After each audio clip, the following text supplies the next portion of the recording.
ନାତିର ଉନ୍ମୁକ୍ତ କାଣ୍ଡ ନିଶାସକ୍ତ ଅବସ୍ଥାରେ ଅଜା ଘରେ ନିଆଁ ଲଗାଇଲା। 3 ବଖରା ନଡ଼ା ଛପର ଭସ୍ମୀଭୂତ। 2 ନାତି ଥାନାରେ ଅଟକ। ପିଲାଟି ଦିନରୁ ଅଜା ଘରେ ଆଶ୍ରୟ ନେଇଥିବା 2 ନାତି ଘରୋଇ କଳିରୁ ନିଶାସକ୍ତ ଅବସ୍ଥାରେ ଅଜା ଘର ନିଆଁ ଲଗାଇ ଏଭଳି ଏକ ଭାବନୀୟ ଘଟଣା ଘଟିଛି ନୀଳଗିରି ଥାନା ବାଣପୁର ଗ୍ରାମର। ନୀଳଗିରି ଏନ୍ଏସି ଅଧୀନ 11 ନମ୍ବର ୱାର୍ଡ ବାଣପୁର ଗ୍ରାମର ଜୟରାମ ଦଳେଇର ଝିଅ ସୁକ ବୟସ 53 ବର୍ଷ। ଅନ୍ୟତ୍ର ବିବାହ ହୋଇଥିଲେ ମଧ୍ୟ ବିବାହର କିଛି ବର୍ଷ ପରେ ଜୟରାମ ଦଳେଇଙ୍କ ଘରେ ଝିଅ ସହ 2 ନାତି ମାଧବ ବିଶ୍ୱାଳ ବୟସ 26 ବର୍ଷ ଏବଂ ଗଣେଶ ବିଶ୍ୱାଳ ବୟସ 24 ବର୍ଷ ପିଲାଟି ଦିନରୁ ରହି ଆସୁଥିଲେ।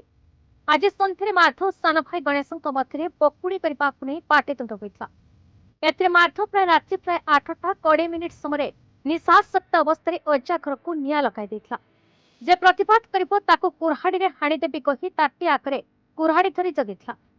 ଅଜା ଜୟରାମଙ୍କ 2 ସ୍ତ୍ରୀ ଓ ଝିଅ ଆସି ପ୍ରତିବାଦ କରିବାରୁ ମାଧବ ତାଙ୍କୁ ମଧ୍ୟ ମାଡ଼ ମାରିଥିଲା।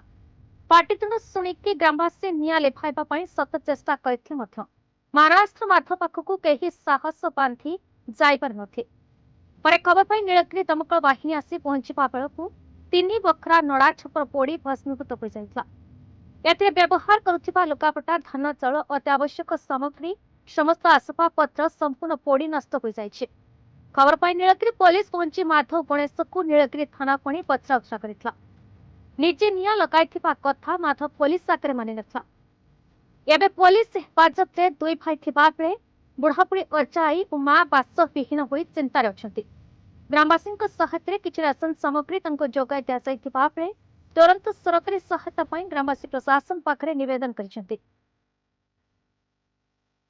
ନୀଳଗିରିରୁ ପ୍ରଫୁଲ୍ଲ କୁମାର ମହାନ୍ତିଙ୍କ ରିପୋର୍ଟ, ବିଇ ନ୍ୟୁଜ, ଓଡ଼ିଶା।